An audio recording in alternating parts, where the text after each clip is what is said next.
welcome to official YouTube channel of Arihant Academy. Here we are going to solve with unsolved numerical of chapter Dual Nature of Matter and Radiation from government textbook. First of all, we are going to discuss some concept based on photoelectric effect. Then after that, we'll start with the numerical on that. Here is the concept is, हमको work function का concept पता है. work function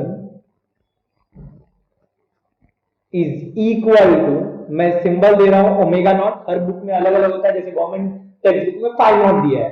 तो work function होता क्या है, minimum energy कितना लगेगा किसी भी इलेक्ट्रॉन को सरफेस से निकालने के लिए, और उसका फॉर्मूला होता है एच न्यू नॉट. एच क्या होता है, प्लैंक कांस्टेंट, जिसका वैल्यू होता है 6.63 into 10⁻34, और न्यू नॉट क्या है हमारा, threshold frequency. And Einstein photoelectric equation क्या होता है, photon energy is equal to work function plus Ke max. We can say that photon energy क्या होता है, h nu. nu क्या, फ्रीक्वेंसी ऑफ इंसिडेंट रेडिएशन, कितनी फ्रीक्वेंसी मेटल सरफेस पे incident हो रहा है. वर्क फंक्शन क्या है, h nu नॉट, वे nu नॉट क्या, threshold frequency, plus Ke max. अब अपने को पता है फ्रीक्वेंसी क्या होता है, frequency is nothing but c by lambda. अगर थ्रेशोल्ड फ्रीक्वेंसी है तो वेवलेंथ क्या जाए, थ्रेशोल्ड वेवलेंथ. थ्रेशोल्ड फ्रीक्वेंसी क्या आती है, मिनिमम फ्रीक्वेंसी कितना चाहिए मेटल से इलेक्ट्रॉन निकालने के लिए. ओके, तो और लैम्बडा नॉट क्या होता है, मैक्सिमम थ्रेशोल्ड वेवलेंथ. मैक्सिमम, अगर फ्रीक्वेंसी मिनिमम है तो वेवलेंथ क्या हो जाएगा, मैक्सिमम. सो अब ये जो मेरा इक्वेशन है आइंस्टाइन फोटोइलेक्ट्रिक इक्वेशन, ये हमने किसके टर्म में लिखा है, फ्रीक्वेंसी के टर्म में. न्यू क्या है, frequency of incident radiation, new not क्या है, थ्रेशोल्ड फ्रीक्वेंसी. अगर इसको वेवलेंथ के टर्म में लिखो तो hc by lambda is equal to hc by lambda naught plus ke max.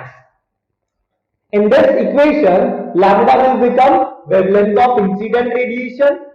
कितना वेवलेंथ से लाइट इंसिडेंट हो रहा है, लैम्बडा नॉट क्या है मेरा, थ्रेशोल्ड वेवलेंथ, और के मैक्स क्या, मैक्सिमम काइनेटिक एनर्जी. अगर आपको न्यूमेरिकल में स्टॉपिंग पोटेंशियल दिया है, वेलोसिटी की जगह पे अगर आपको स्टॉपिंग पोटेंशियल दिया रहेगा, तो आप क्या करेंगे, इक्वेशन में के मैक्स के जगह पे EVS लिखेंगे, where VS क्या है हमारा, stopping potential. Stopping potential. So before starting with the numerical, मैं सारे कांस्टेंट वैल्यू स्पेसिफाई कर देता हूं. जैसे प्लैंक कांस्टेंट का वैल्यू होता है 6.63 into 10⁻⁻34 joule second. Charge of electron होता है 1.6 into 10⁻⁻19 कूलम. C क्या होता है 3 into 10⁸ मीटर पर second. Now we'll start with the numerical. Here's the first numerical, that is question number 7 from government textbook is, what will be the energy of each photon. हर एक photon का energy कितना होगा, जो frequency कितना incident हो रहा है, frequency दिया है 5 into 10⁻14 hertz. So we know that photon energy क्या होता है, h nu. सो मैं ऐसा लिख दूं 6.63 into 10⁻⁻34 into फ्रीक्वेंसी कितना दिया, 5 into 10⁻14.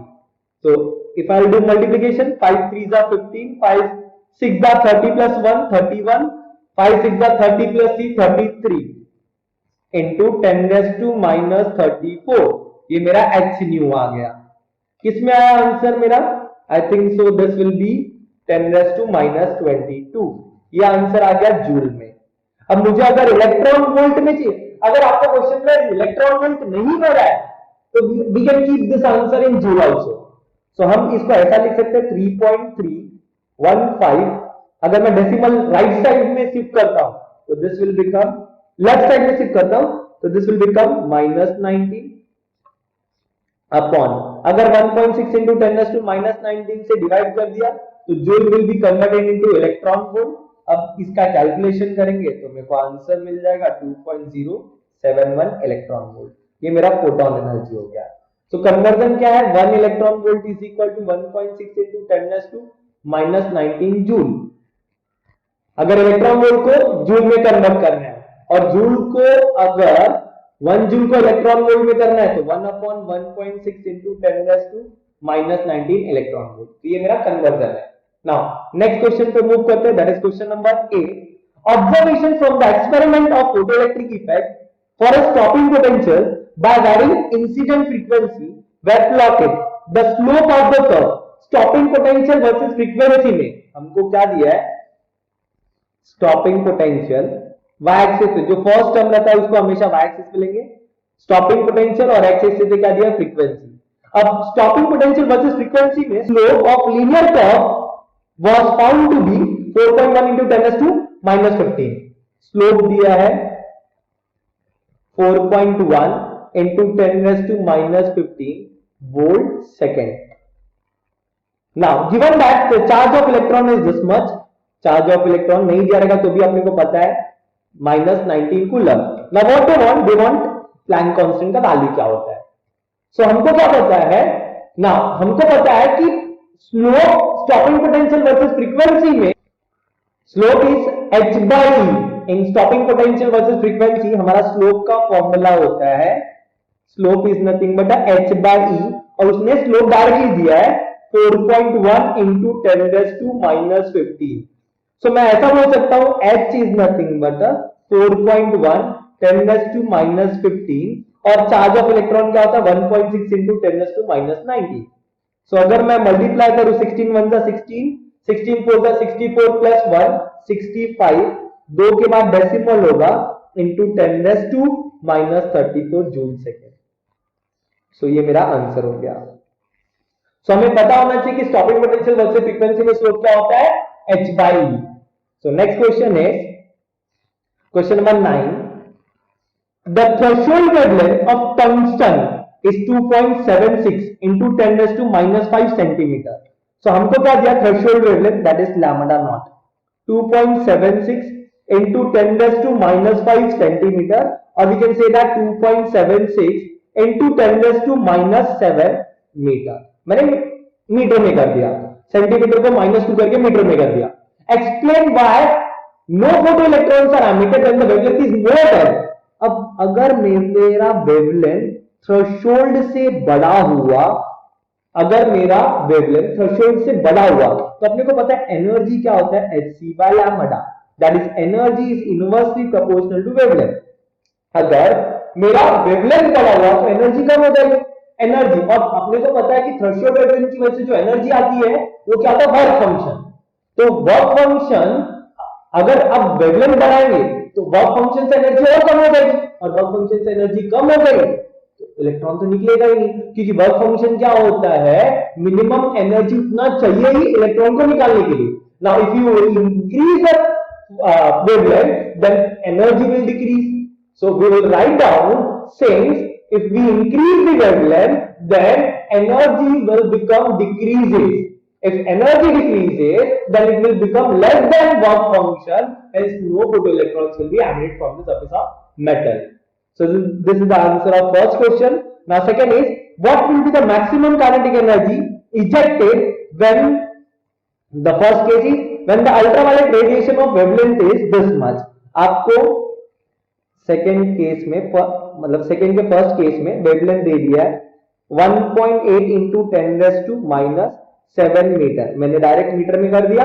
नाउ लैम्डा नॉट अपने को पता है, they want maximum kinetic energy, तो मैंने फॉर्मूला लिखा था hc by lambda, that is photon energy. Lambda के टर्म में इसलिए लिखा क्योंकि आपने को वेवलेंथ दिया है, और वर्क फंक्शन क्या लिखूंगा, hc by lambda not plus ke max, मेरे को ke max चाहिए, तो मैं ऐसा लिख सकता हूं ke max is equal to hc को कॉमन ले लिया 1 by lambda minus 1 by lambda naught, where lambda is nothing but a wavelength of incident radiation and lambda is not is nothing but a threshold wavelength। तो h का value क्या होता है, now यही हमारा इक्वेशन है, ke max is equal to hc in bracket 1 by lambda minus 1 by lambda naught। Here I have done the calculation using log table। h का value क्या है 6.64 into 10⁻⁻34, c का वैल्यू क्या होता है 3 into 10⁻⁸। नाउ लैम्डा कितना दिया है हमको, अगर हम लैम्डा देखें 1.8 into 10⁻⁷, तो 10⁻⁷ नीचे ऊपर लेके जाएंगे तो 10⁻7 हो जाएगा। सिमिलरली लैम्डा नॉट कितना है 2.76 into 10⁻⁷, ऊपर लेके गया 10⁻7, तो 10⁻7 को अगर मैं कॉमन ले लेता हूं so 10⁻34 10⁻8 will become 10⁻26, -26 into 10⁻7 हमें क्या मिलेगा 10⁻19। फिर क्या किया मैंने, cross multiplication, that is 2.76 minus 1.8 divide by दोनों का मल्टीप्लीकेशन। अगर मैं सब्ट्रैक्ट करता हूं तो 0.96 आ गया। अब ये आंसर मेरा जूल में है, और अपने को पता है कि मैक्सिमम टाइम हमको काइनेटिक एनर्जी किसमें दिया रहता है, आंसर मोस्टली इलेक्ट्रॉन वोल्ट में दिया रहता है। तो मैंने आपको पहले कन्वर्जन बोला कि अगर जूल को इलेक्ट्रॉन वोल्ट में करना है तो we have to divide 1 by 1.6 into 10⁻⁻⁹। अगर आप जूल में भी रखोगे तो भी चलेगा, बट अगर क्वेश्चन में आपको स्पेसिफाई किया है कि इलेक्ट्रॉन वोल्ट में चाहिए तो we have to do the conversion now. So मैंने 1.6 into 10⁻⁹ से डिवाइड कर दिया, सो दैट लॉकेबल एक साथ ले लो और आंसर मेरे को इलेक्ट्रॉन वोल्ट में मिल जाए।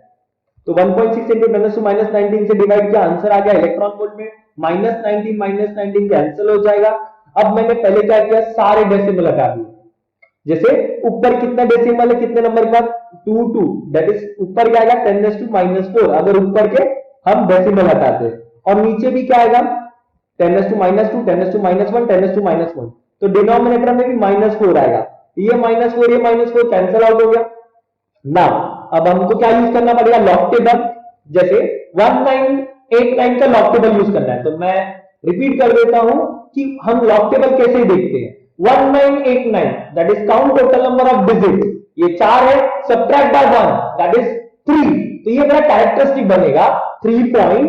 नाउ 19 का 89 देखेंगे, अपने को आएगा 2987 plus now 96, again count total number of digit that is 2, subtract by 1, 1.96 का 0 देखेंगे 9829 आएगा। सिमिलरली माइनस, अब डिनोमिनेटर का लॉग टेबल देखेंगे, जैसे 3 count total number of digit 3 है, 27 का हम क्या देखेंगे 6, तो आंसर आएगा 4409। यहाँ पे दो ही नंबर है, तो क्या करेंगे, इसका लॉग टेबल कैसे देखेंगे, पहले कैरेक्टरिस्टिक कैसे डिसाइड करेंगे, count total number of digit subtract by 1 that is 18 का क्या हो जाएगा, कैरेक्टरिस्टिक 2 -1 दैट इज 1.18 का 0 देखेंगे। 18 है से अगर आगे कुछ नहीं है तो हम 0 देखेंगे, 18 का 0 देखेंगे, तो आंसर क्या आएगा 2553। सिमिलरली 16 का 0 2041, कैलकुलेशन किया। अब मुझे एंटीलॉग किसका देखना है, हमेशा एंटीलॉग किसका देखते हैं, डेसिमल के राइट साइड का, तो डेसिमल के राइट में क्या है 3807, तो 38 का 07 देखा, आंसर आया 2403। अब जो भी आया एंटीलॉग देखने के बाद मैं उसको 0 पॉइंट लिखूंगा, इंटू 10 फोकट में लिख दिया। अब 10 का पावर कैसे डिसाइड करते हैं, डेसिमल के लेफ्ट में कौन सा नंबर है, यहाँ पे 0 है तो +1 करेंगे, जो भी नंबर रहेगा +1 करेंगे that is 10⁻1। So 0.2403 multiply by 10 we will get answer as 2.403 electron volt.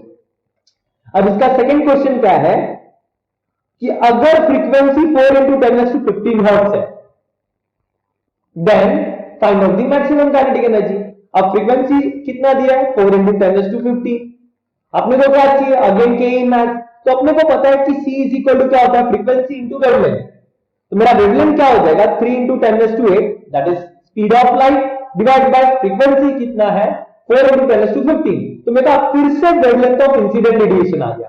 अब मेरे को वेवलेंथ ऑफ इंसिडेंट रेडिएशन आ गया, तो जैसे अभी न्यूमेरिकल सॉल्व किया था प्रीवियस न्यूमेरिकल, वैसे फिर से हम सॉल्व करेंगे, फिर से कैलकुलेशन करेंगे और अपने को के मैक्स मिल जाएगा, सेम न्यूमेरिकल। सो ये आप लोग ट्राई करेंगे क्वेश्चन। नाउ अब नेक्स्ट क्वेश्चन पे मूव करते हैं हम लोग। The photo current recorded in a micro ammeter in experiment setup of photoelectric effect. अब क्वेश्चन में क्या बोला है कि photo current vanishes when the retarding potential is more than 0.8 volt. हमारा करंट वैनिश खत्म हो जा रहा है जब वोल्टेज इतना लग रहा है, तो अपने को पता है करंट खत्म कब होता है, स्टॉपिंग पोटेंशियल, मतलब ये 0.8 वोल्ट हमको क्या दिया है, stopping potential, that is Vs is equal to 0.8 volt. If the wavelength of incident radiation lambda दिया 4950 angstrom. If the source of incident radiation change, तो स्टॉपिंग पोटेंशियल कितना हो जा रहा है 1.2 वोल्ट, तो मतलब ये मेरा Vs1 ये लैम्बडा 1 हो गया। अब सोर्स चेंज हो गया तो stopping potential Vs2 is equal to कितना दिया 1.2 वोल्ट एंड लैम्बडा 2 कितना दिया है हमको, लैम्बडा 2 इज नथिंग बट नहीं दिया है lambda 2। Now what they want work function and wavelength in second source, lambda 2 निकालो और वर्क फंक्शन क्या होता है।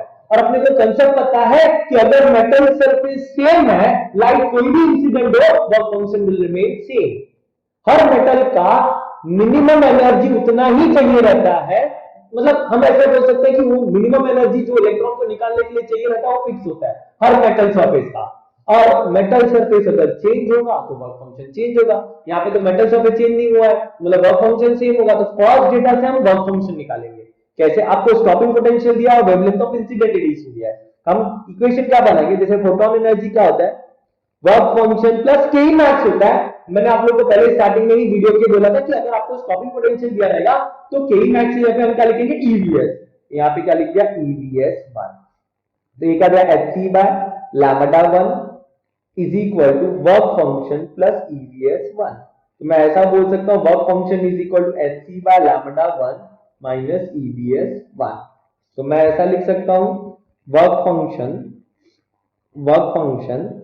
इज इक्वल टू h का वैल्यू 19 पॉइंट, h का वैल्यू क्या होता है? 6.63 into 10 to minus 34।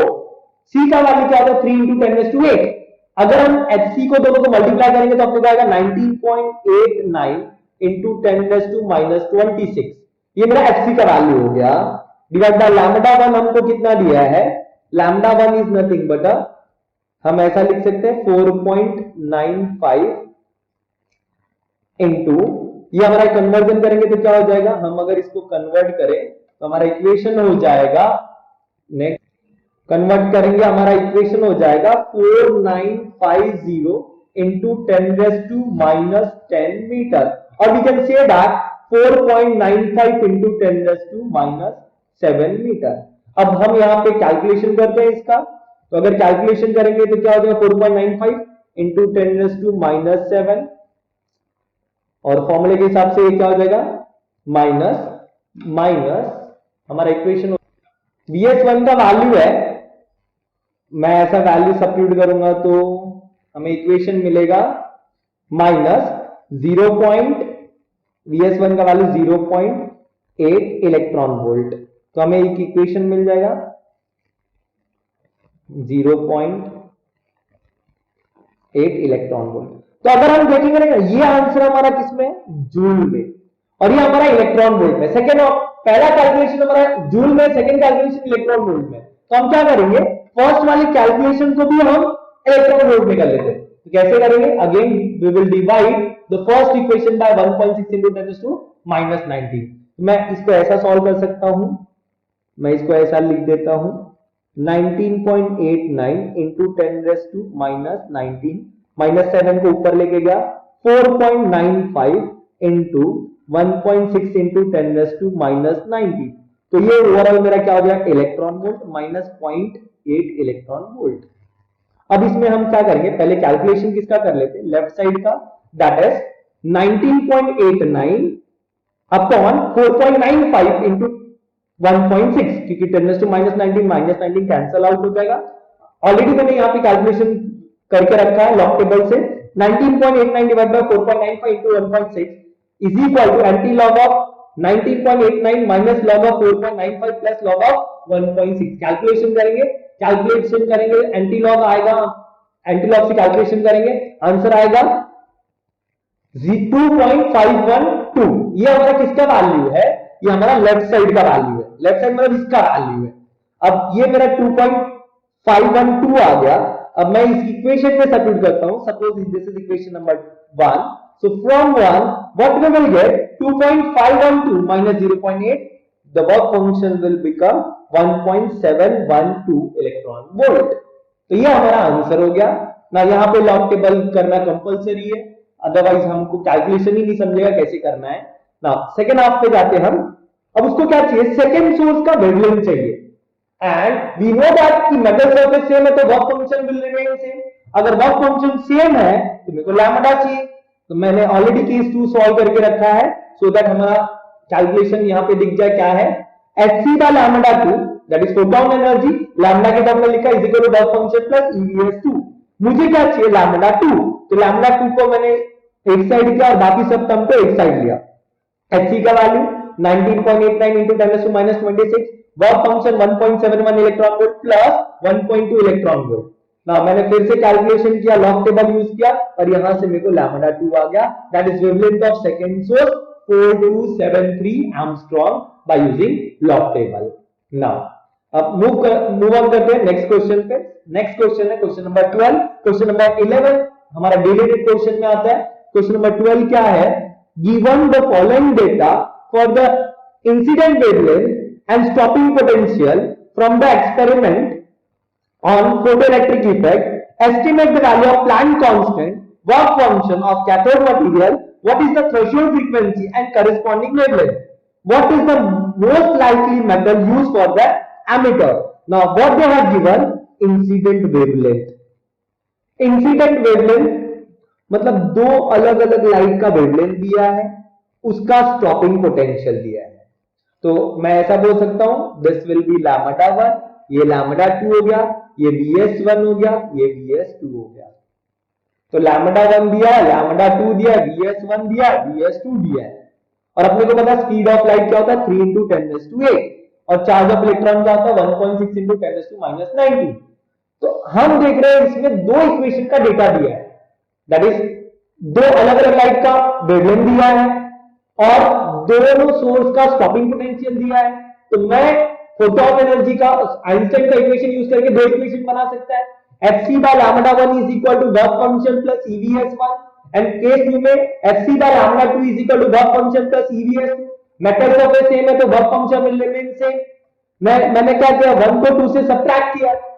अगर 1 से 2 को सब्ट्रैक्ट करता हूं तो work function will be cancel out और फिर इसके बाद Fc को कॉमन किया 1 by lambda 1 minus 1 by lambda 2 is equal to E को कॉमन लिया Vs1 minus Vs2 आ गया। So here I am going to substitute the value of C. I have substituted the value of C, charge of electron, and after that again calculation करना है और यहाँ पे H का value मिल जाएगा हमको calculation using log table हम calculate करेंगे तो H का वैल्यू आ गया। अब H का वैल्यू आ गया, पहले इसको H का ही वैल्यू चाहिए था, H का वैल्यू आ गया तो इक्वेशन 1 में या इक्वेशन 2 में सब्स्टिट्यूट करेंगे, वर्क फंक्शन मिल जाएगा हमको। अगर हम H का वैल्यू इक्वेशन 1 या 2 में सब्स्टिट्यूट करते हैं हमको वर्क फंक्शन मिल जाएगा। नाउ नेक्स्ट क्या पूछा वर्क फंक्शन के बाद? What is the threshold frequency? Work function क्या होता है h nu not. Work function हमारा क्या होता है h nu नॉट। तो nu नॉट क्या हो जाएगा work function, that is work function क्या था 2.8 इलेक्ट्रॉन वोल्ट। तो इलेक्ट्रॉन वोल्ट को कन्वर्ट करने के लिए अगेन 1.6 × 10⁻⁻19 से मैंने मल्टीप्लाई किया डिवाइडेड बाय h का वैल्यू 6.63 × 6.42, यहां पे कैलकुलेशन से 6.42 × 10⁻34 आया था, वो सब्स्टिट्यूट किया मुझे थ्रेशोल्ड फ्रीक्वेंसी आ गया। अब थ्रेशोल्ड फ्रीक्वेंसी आ गया तो उसको क्या चाहिए करेस्पॉन्डिंग वेवलेंथ। दैट मींस जो थ्रेशोल्ड फ्रीक्वेंसी आया उसके लिए वेवलेंथ कितना है, दैट इज थ्रेशोल्ड वेवलेंथ चाहिए। तो थ्रेशोल्ड वेवलेंथ के लिए हमारा क्या हो जाए C बाय थ्रेशोल्ड फ्रीक्वेंसी। तो C 3 × 10⁸, थ्रेशोल्ड फ्रीक्वेंसी क्या है 6.76 × 10⁻14, कैलकुलेशन करेंगे 4440 एंगस्ट्रॉम आ जाएगा। नाउ 1 एंगस्ट्रॉम की जगह मतलब 1 एंगस्ट्रॉम किसकी जगह पे है 10⁻10 मीटर। नाउ हम आगे चलते हैं। आगे स्टार्ट करने के पहले हमारा ये किस पे क्वेश्चन बेस्ड है, हमारा डी ब्रॉगली यहां से स्टार्ट होता है। तो डी ब्रॉगली के लिए मैं आपको एक कांसेप्ट बता देता हूं, डी ब्रॉगली वेवलेंथ का एक लाइन में पूरा फॉर्मूला बता देता हूं। जैसे डी ब्रॉगली वेवलेंथ क्या होता है h/p, वेयर p क्या होता है मोमेंटम। एक लाइन में सारे फॉर्मूले बोथ पॉइंट ऑफ व्यू से बता देता हूं। अब मोमेंटम क्या होता है h/mv, वेयर m क्या है मास, v क्या है वेलोसिटी। m क्या mass of a particle, v क्या है उसका वेलोसिटी। और हमको पता है मोमेंटम क्या होता है √2m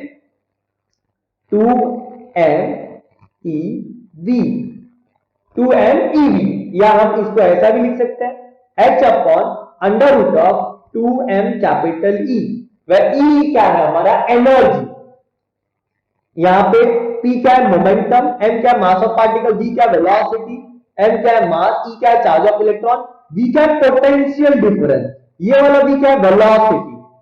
यहां पे क्या है एनर्जी जिसके भी टर्म में दिया रहेगा इज इक्वल टू, अगर हम इलेक्ट्रॉन का देखें फॉर इलेक्ट्रॉन पार्टिकल H का वैल्यू कांस्टेंट होता है, मास कांस्टेंट होता है, चार्ज ऑफ इलेक्ट्रॉन कांस्टेंट होता है इलेक्ट्रॉन पार्टिकल का।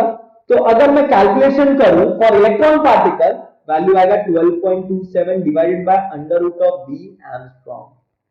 ये किसका फॉर्मूला है lambda is equal to 12.27 divided by √v angstrom for electron particle.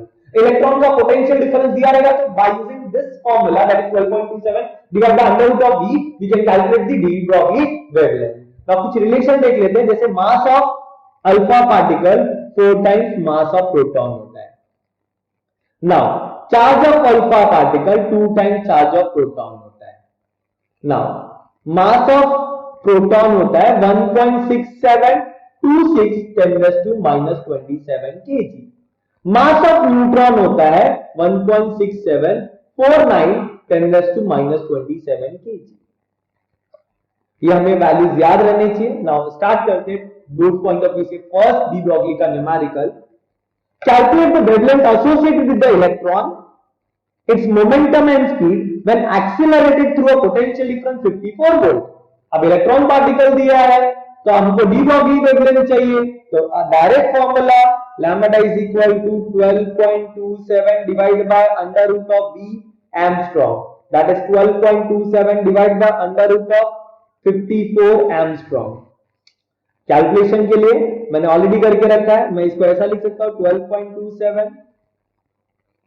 हम लॉग टेबल से अगर कैलकुलेशन करते हैं तो एंटी लॉग ये क्या हो जाएगा, लॉग 12.27 माइनस ये रूट के लिए हाफ हो जाएगा log 54।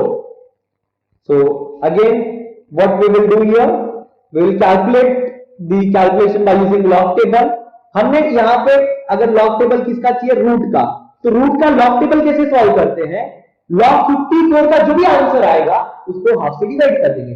जैसे 54 का कैरेक्टरिस्टिक 1.54 का 0 देखेंगे तो हमें आंसर आएगा 7324, उसको हाफ से डिवाइड कर देंगे एंड देन सब्ट्रैक्ट करेंगे और नॉर्मली हम कैलकुलेशन कर लेंगे। तो यहां से मेरे को वेवलेंथ आ जाएगा। नाउ सेकंड केस में क्या चाहिए, हमको क्या चाहिए, वेवलेंथ आ गया, मोमेंटम चाहिए। तो अपने मोमेंटम के लिए क्या आता है, lambda is equal to h upon p। तो p इज इक्वल टू क्या दिया, h by lambda, h constant value है, लैम्ब्डा हमको मिल गया, मोमेंटम आ जाएगा। तो मोमेंटम के लिए थर्ड वाला lambda is equal to h upon p, तो p is equal to 6.63 into 10⁻34, जो h का वैल्यू है, लैम्ब्डा कितना है आपने को कैलकुलेशन से 1.669 एंगस्ट्रॉम को मीटर में करेंगे 10⁻10। ना फिर और एक चाहिए उसको, स्पीड चाहिए। तो स्पीड के लिए हमारा फॉर्मूला क्या था, स्पीड के लिए हम formula lambda is equal to h upon mv use करेंगे, वेयर m क्या, मास ऑफ इलेक्ट्रॉन, जो फिक्स वैल्यू होता है। मास ऑफ इलेक्ट्रॉन अगर हमको पता है वैल्यू होता है 9.1 into 10⁻31 kg। तो ये आ गया। सो हम क्या करेंगे, lambda is equal to h upon mv, तो v is equal to lambda h upon m into lambda. h क्या होता है 6.63 into 10⁻34, mass of electron 9.1 into 10⁻31, lambda हमने कैलकुलेट किया है, कैलकुलेशन करेंगे वेलोसिटी आ जाएगा। नाउ नेक्स्ट क्वेश्चन पे मूव करते हैं हम लोग। इसका सेकंड पार्ट अगर देखेंगे, when it is moving with the kinetic energy of 150 electron volt, हमको काइनेटिक एनर्जी दिया है। तो अगर काइनेटिक एनर्जी दिया है तो हमको पता है कि अगर काइनेटिक एनर्जी में 150 इलेक्ट्रॉन वोल्ट देता हूं तो किसके फॉर्म में मिलता है, ये ev, वेयर v क्या होता है, पोटेंशियल डिफरेंस। तो e cancel, v is equal to 150 volt हो गया। तो पोटेंशियल डिफरेंस 150 वोल्ट दे रहा हूं, तो अगर पोटेंशियल डिफरेंस 150 आ गया तो हम देख रहे हैं कि सेम न्यूमेरिकल बन गया फर्स्ट केस जैसा। वोल्टेज दिया है, आपको वेवलेंथ निकालना है, स्पीड निकालना है, मोमेंटम निकालना है, सेम फॉर्मूला, सिर्फ वैल्यू चेंज करना है। सो ये आपको कैलकुलेशन आई होप आप लोग कर लेंगे। Now moving on next question, the de Broglie wavelength associated with the electron and proton are same. De Broglie wavelength of electron is equal to de Broglie wavelength of proton. What is the ratio of their momentum, momentum मतलब momentum का ratio. तो wavelength का formula momentum के term में होता है h upon p, h upon momentum of photon. तो अब क्वेश्चन में क्या हो जाएगा, प्रोटॉन h h कैंसल, तो पहला रेशियो क्या हो जाएगा, इलेक्ट्रॉन का ratio momentum of electron to momentum of proton is equal to 1। Now next क्या बोला है, अगर दोनों का वेवलेंथ इक्वल है तो find out the ratio of kinetic energy. तो काइनेटिक एनर्जी के फॉर्मूले में, काइनेटिक एनर्जी के टर्म में डी ब्रॉगली फॉर्मूला क्या था, h upon under root of 2n capital E। तो wavelength of electron to wavelength of proton is equal to, सब कांस्टेंट में से वेरिएबल क्या है, अब हमको क्या चाहिए, वेवलेंथ इक्वल दिया है, वेवलेंथ हमको इक्वल दिया है, that is wavelength of electron is equal to wavelength of proton. तो ये क्या हो जाएगा, h upon under root of 2 mass of electron, energy of electron is equal to h upon under root of 2 mass of proton, energy of proton. हमको proton का ही ratio चाहिए ना, दिया है प्रोटॉन का ही, प्रोटॉन बोला है, तो एच एच कैंसिल, 2 कैंसिल, दोनों साइड अगर स्क्वायर करते हैं तो sorry mass of electron, energy of electron is equal to mass of proton, energy of proton. तो हमको किसका रेशियो चाहिए, energy of electron to energy of proton. तो क्या हो जाएगा, mass of proton to mass of electron. Mass of proton 1.6726 into 10⁻⁻27 upon 9.1 into 10⁻⁻31। तो इसका कैलकुलेशन करेंगे, हमको आंसर आएगा 1836। ये हमारा क्या हो गया, एनर्जी का रेशियो इलेक्ट्रॉन का electron to proton. Now next question क्या दिया है, two particle having the same de Broglie wavelength, one is moving with 4 times as fast as other। दो का डी ब्रॉगली वेवलेंथ से, एक का स्पीड 4 टाइम्स सेकेंड का है, it's slower one is alpha particle. Slower one मतलब V2 क्या है, अल्फा, मतलब सेकेंड पार्टिकल हमारा अल्फा है, सेकेंड पार्टिकल क्या है, अल्फा। तो उसको बोला कि फर्स्ट पार्टिकल बताओ क्या है, दे वांट फर्स्ट पार्टिकल क्या होगा। सो मैं मास निकाल लेता हूं, क्योंकि मास का रिलेशन से डिसाइड कर सकते कौन सा पार्टिकल है ना। तो अपने को क्या दिया, डी ब्रॉगली वेवलेंथ इक्वल है λ1 इज इक्वल टू λ2। तो मास के टर्म में क्या होता है, λ1 इज इक्वल टू λ2। तो मास के टर्म में h upon m1 v1 is equal to h upon m2 v2। तो h h cancel, v1 is equal to 4v2 है, तो क्या हो जाएगा m1 4v2 is equal to m2 v2। v2 v2 cancel, हमारा m2 is equal to 4m1 आया। That means क्या कि ये क्या हो गया, सेकेंड पार्टिकल हमारा क्या हो गया, mass of alpha is equal to 4 times mass, ये किसका होता है, प्रोटॉन। तो ये हमारा कौन सा पार्टिकल हो गया, प्रोटॉन, प्रोटॉन पार्टिकल। तो फर्स्ट पार्टिकल हमारा क्या हो जाएगा, प्रोटॉन, क्योंकि मास ऑफ अल्फा क्या होता है, 4 टाइम मास ऑफ प्रोटॉन होता है। नाउ नेक्स्ट क्वेश्चन पे मूव करते हैं हम लोग। What is the speed of proton having a de Broglie wavelength. अब प्रोटॉन है, हम वो फॉर्मूला नहीं यूज कर सकते 12.27 divide by under root of v, क्योंकि वो किसके लिए एप्लीकेबल है, इलेक्ट्रॉन। यहाँ पे क्या है, प्रोटॉन। अब क्वेश्चन क्या बोला है, व्हाट इज द स्पीड, तो ये डायरेक्ट कर सकते हैं हम लोग, lambda is equal to h upon mv से, v इज इक्वल टू क्या हो जाएगा h upon m into lambda. h क्या है 6.63 10⁻⁻34। मास कितना आएगा हमारा, मास ऑफ प्रोटॉन होता है 1.6726 10⁻⁻27। नाउ अब वेवलेंथ कितना दिया है, 0.08 एंगस्ट्रॉम मतलब 10⁻⁻10। अब कैलकुलेशन करेंगे तो हमें आंसर मिल जाएगा 4.96 इंटू 10⁻² मीटर पर सेकेंड। सो यहाँ पे कैलकुलेशन ही करना है हमारा, तो हमें आंसर मिल जाएगा। Now moving on next question. Next question क्या दिया है, in a nuclear reactor neutron travel with the energy, energy दे दिया है 5 इंटू 10⁻⁻21 जूल। Find the speed and their wavelength. हमें एनर्जी दे दिया है, एनर्जी से हमको क्या चाहिए, हमको find their speed and wavelength. Nuclear reactor में neutron travel with the energy, तो again lambda is equal to h upon under root of 2m capital E। अगर हम दोनों साइड स्क्वायर कर ले, हमको क्या दिया है, एनर्जी दिया है। अब चाहिए क्या, स्पीड और वेवलेंथ चाहिए, तो वेवलेंथ मिल जाएगा यहां से। h क्या होता है 6.63 10⁻⁻34 upon under root of 2 into mass of neutron 1.6749 10⁻⁻27। Energy कितना दिया, 5 इंटू 10⁻⁻21। यहां से मेरे को वेवलेंथ मिल गया, और वेवलेंथ मिल गया तो lambda is equal to h upon mv, v is equal to हम क्या कर लेंगे h अपॉन m लैम्डा, तो हमें आंसर मिल जाएगा। सो ये बेसिकली हम जैसे प्रीवियस न्यूमेरिकल सॉल्व किया वैसे ही है। After that we have to do calculation. Now next question पे मूव करते हैं। Now find the ratio of de Broglie wavelength of an electron and proton when both are moving with the same speed। De Broglie wavelength of electron, de Broglie wavelength of electron to proton चाहिए। पहला क्या बोला, दोनों same speed से move कर रहा है, तो अपने को पता है स्पीड सेम है, तो सिंस लैम्डा स्पीड हमें पहला क्या बोला, स्पीड सेम है, तो लैम्बडा क्या होता है, h अपॉन एम डी।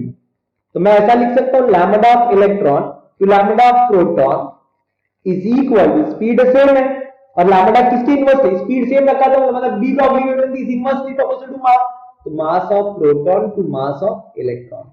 तो ये कितना हो जाएगा 1.6726 10 to -26 upon 9.1 into 10 to -31।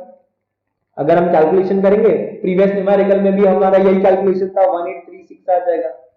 Now second one, same energy, अगर एनर्जी सेम है तो फिर से हमको किसका रेशियो चाहिए, डी ब्रॉगली वेवलेंथ। तो अगर एनर्जी सेम है तो अपने को वेवलेंथ का फॉर्मूला एनर्जी के टर्म में h upon under root of 2m capital E होता है। तो एनर्जी सेम है तो lambda is inversely proportional to under root of m हो जाएगा। तो lambda of electron to lambda of proton, अभी जो आंसर आया उसी को रूट में डाल देते हैं 1836। तो कैलकुलेशन कर लेंगे हम लोग। कैलकुलेशन कैसे करेंगे, एंटी लॉग 1/2 लॉग ऑफ 1836। अब नॉर्मली हम एंटी लॉग से सॉल्व कर लेंगे, हमारा डी ब्रॉगली वेवलेंथ का रेशियो आ जाएगा। नाउ नेक्स्ट क्वेश्चन क्या बोला है कि सेम मोमेंटम, सेम मोमेंटम। अब मोमेंटम सेम है तो डी ब्रॉगली वेवलेंथ चाहिए। तो थर्ड केस में मोमेंटम सेम है, momentum of electron is equal to momentum of क्या दिया है, प्रोटॉन। तो मोमेंटम के टर्म में de Broglie wavelength lambda is equal to h upon t। Momentum same तो सब कुछ कैंसिल हो जाएगा, इलेक्ट्रॉन टू प्रोटॉन का आंसर 1 हो जाएगा। अब इसके बाद क्या चाहिए, now state which of the which two will have longer wavelength in each case. Compare करते रहेंगे, कौन सा ज्यादा होगा वो हम कैलकुलेट कर सकते हैं, हम बता सकते हैं इक्वेशन से।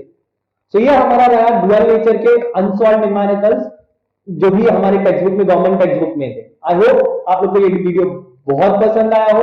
ओके, हमारे साथ बने रहने के लिए please like share and subscribe our channel. Thank you.